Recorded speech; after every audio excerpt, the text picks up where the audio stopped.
샬롬 반갑습니다. 우리 성도님들 축복합니다. 오늘 큐티 말씀은 본당에서 이렇게 찍고 있습니다. 교회 방송 장비를 최근에 교체를 했습니다. 이번 주일에 이 새로운 시스템 하에서 주일 예배를 이렇게 드리게 될 텐데 오늘 큐티 말씀을 이런 새로운 환경에서 한번 시범적으로 찍어보고 있습니다. 오늘 말씀 가운데서도 여러분들에게 큰 은혜와 또 축복이 있기를 바랍니다. 오늘 하나님이 주신 말씀은 다니엘서 11장 36절에서 45절 말씀입니다.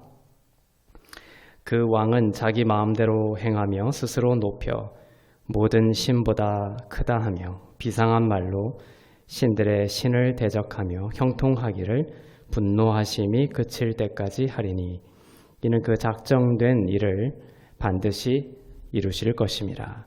그가 모든 것보다 스스로 크다 하고 그의 조상들의 신들과 여자들이 흠모하는 것을 돌아보지 아니하며 어떤 신도 돌아보지 아니하고 그 대신에 강한 신을 공경할 것이요 또 그의 조상들이 알지 못하던 신에게 금, 은, 보석과 보물을 들여 공경할 것이며 그는 이방신을 힘입어 크게 견고한 산성들을 점령할 것이요 무릇 그를 안다 하는 자에게는 영광을 더하여 여러 백성을 다스리게도 하며 그에게서 뇌물을 받고 땅을 나눠 주기도 하리라.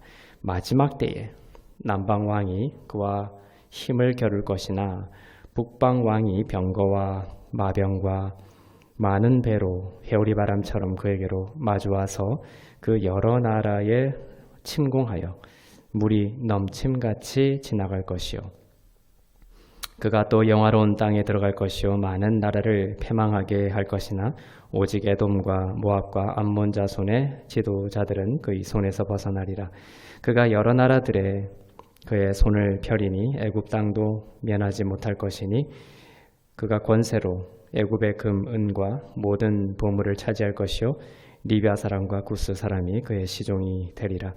그러나 동북에서부터 소문이 이르러 그를 번민하게 하므로 그가 분노하여 나가서 많은 무리를 다 죽이며 멸망시키고자 할 것이요 그가 장막 궁전을 바다와 영화롭고 거룩한 산 사이에 세울 것이나 그의 종말이 이르리니 도와줄 자가 없으리라. 그의 종말이 이르리니 도와줄 자가 없으리라. 오늘 말씀은 에피파네스 4세가 하나님을 멸시하면서 한껏 기세등등하다가 한순간에 하나님의 손에 의해 멸망하게 될 것이라는 예언입니다. 그리스가 쇠락하면서 등장한 4개의 나라 중에 셀류코스 왕조가 있죠. 그 나라를 다스리게 된 에피파네스 4세입니다. 36절에 보면 모든 신보다 자기를 크다고 하면서 자기를 가장 높은 신의 반열에 올려놓고 세상적으로 봤을 때 아주 형통한 시기를 이 에피파네스 4세가 보내게 됩니다. 그러나 40절에 이런 표현이 있죠. 마지막 때에 이제 마지막 때가 이릅니다. 이 에피파네스 4세에게도 마지막 때가 오고 있는 것이죠. 마지막 때라고 시작하면서 그렇게 영원할 줄 알았던 에피파네스 4세의 권세에도 끝이 올 것이다. 에피파네스 4세가 이 땅을 이제 통치하고 점령하게 되겠지만 결국은 그 나라에도 그 왕에도 끝이 올 것이다. 이렇게 예언하고 있습니다. 에피파네스 4세는 40절에서처럼 남방왕 즉 애굽의 프톨레미 6세와 대전을 치러서 큰 승리를 거두죠. 그리고 유다 마카비우스에 의해 일시적으로 독립을 얻었던 유대 땅을 재정복하여 많은 나라를 속국으로 삼았습니다. 41절에서처럼 영화로운 땅, 곧 유대인들이 거주하던 그 팔레스타인 땅, 예루살렘 등을 공격하고 유대인들을 핍박하고 또 성전에 제우스 신상을 만들어서 섬기게 하고 또 동전에 누구를 새겼냐? 자기 형상, 자기 얼굴을 동전에 새겨 넣어서 사용하게 하고 거기다가 데오, 신이란 이름을 동전에다 씁니다. 자기를 마치 신과 같이 이렇게 여기게 만들어서 섬기게 만들었습니다. 44절에는 에피파네스가 갑자기 죽는 장면이 나옵니다. 에피파네스가 갑작스럽게 하나님의 손에 의해 죽게 되는 예언이 이 44절부터 나와 있습니다. 동북에서부터 소문이 이른다 이렇게 돼 있죠. 동북에서부터 소문이 이르러 그를 번민하게 하므로 그가 분노하여 나가서 많은 무리를 죽이며 멸망시키고자 할 것이요 그가 장막 궁전을 바다와 영화롭고 거룩한 산 사이에 세울 것이나 그의 종말이 이르리니 도와줄 자가 없으리라 이렇게 기록이 되어 있습니다. 동북에서 소문이 이르렀다. 이 예언은 역사 속에서 어떻게 실현이 되냐면 파르티아와 아르메니아의 반란군이 에피파네스의 그 시리아 왕궁을 공격하였다라는 소문이 에피파네스 4세의 귀에 들리게 됩니다. 이 소문을 들은 에피파네스는 애국과 그 인근 지역을 완전히 정벌하려고 했던 그 애초의 계획을 포기하고 이 반란군을 진압하기 위하여 군대를 돌려서 본국을 향하게 됩니다. 그리고 유대 땅 그 내에서 불리해진 그 상황을 반전시키고 나아가 유대를 완전히 점령하기 위해서 예루살렘 근처에 군진을 설치하기도 했죠. 그 예언을 하고 있는 것입니다. 그러나 그는 하나님의 진노에 의해 한순간에 내장이 썩어서 죽고 맙니다. 누가 사람이 에피파네스 4세를 공격해서 죽은 것이 아니고 그냥 한순간에 내장이 썩어서 죽고 맙니다. 그것이 45절의 예언이죠. 도와줄 자가 없으리라. 도와줄 자가 없으리라처럼 누구도 그의 패망을 막아설 수가 없었던 것입니다. 에피파네스의 이 예언을 성경이 왜 이렇게 장황하게 이야기하고 있는가? 그것은 이 에피파네스라는 역사적인 장차 등장할 그 인물, 그 인물을 궁극적으로 설명하려고 하는 것이 아니라 이 마지막 때의 그 적그리스도에 대한 상징이기 때문에 그래요. 이 에피파네스 4세가 우리가 살고 있는 지금이 이 마지막 때이고 이 에피파네스 4세가 상징하고 있는 이 적그리스도는 지금도 지금 우리 곁에서 역사하고 있습니다. 그 권세를 행사하고 있는 것이죠. 공중 권세를 잡고 성도들을 핍박하고 은혜의 복음을 믿지 못하도록 복음을 막아서는 적그리스도의 그 권세는 마치 광명의 천사처럼 지금도 활동하고 있습니다. 우리가 적그리스도라는 말은 들어봤지만 적하나님이라는 말 들어보셨습니까? 적하나님이란 말은 성경에 없습니다. 적그리스도라는 표현이 나오죠. 그 말은 무엇입니까? 적그리스도는 하나님을 반대하지는 않아요.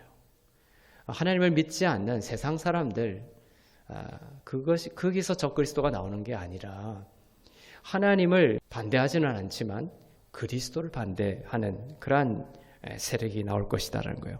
하나님을 열심히 잘 믿고 충성되게 교회 생활을 하는 것은 오히려 북돋을 것입니다. 그러나 적그리스도는 그리스도의 그 십자가 공로에 대해서는 눈과 귀를 가리게 될 것입니다.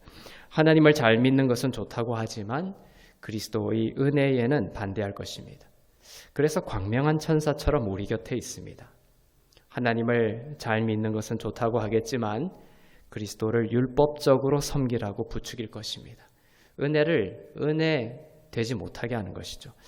바울은 그것을 갈라디아서에서는 다른 복음이다라고 표현하며 이 다른 복음을 전하는 자들은 비록 그가 천사일지라도 저주를 받을 것이다 라고까지 바울은 표현을 했습니다.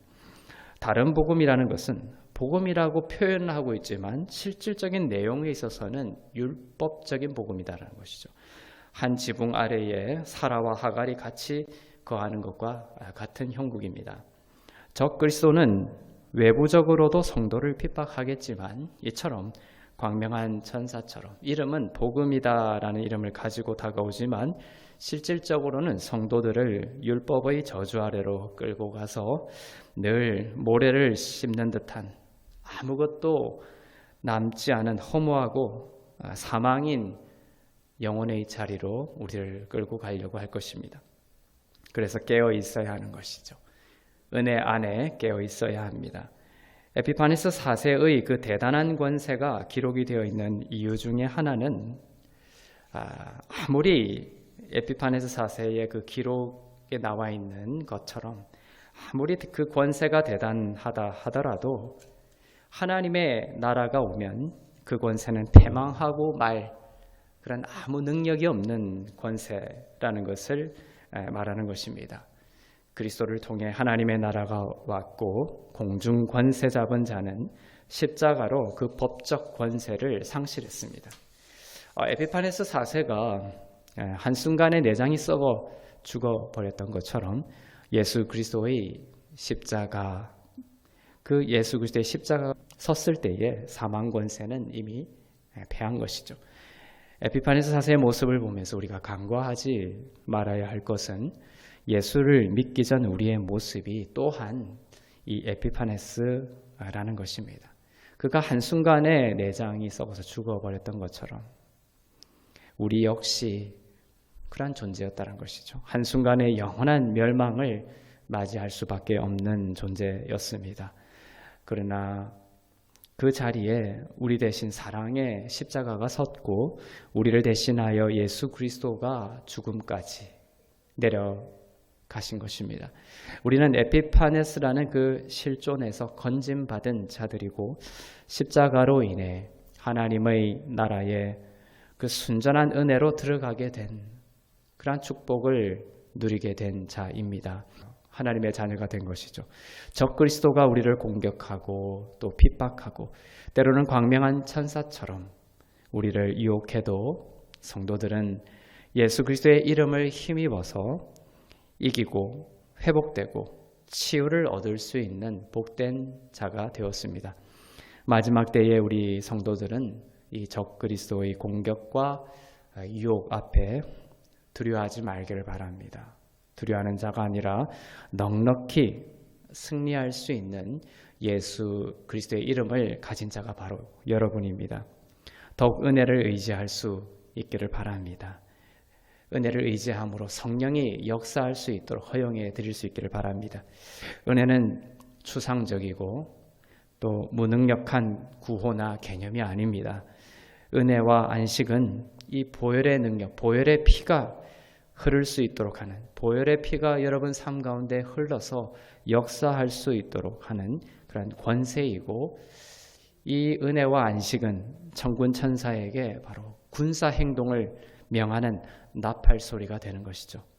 더욱 은혜를 의지해서 이 마지막 때에 하나님의 영광을 맛보는 축복의 성도님들 다 되시기를 이 시간 주의 이름으로 축복합니다.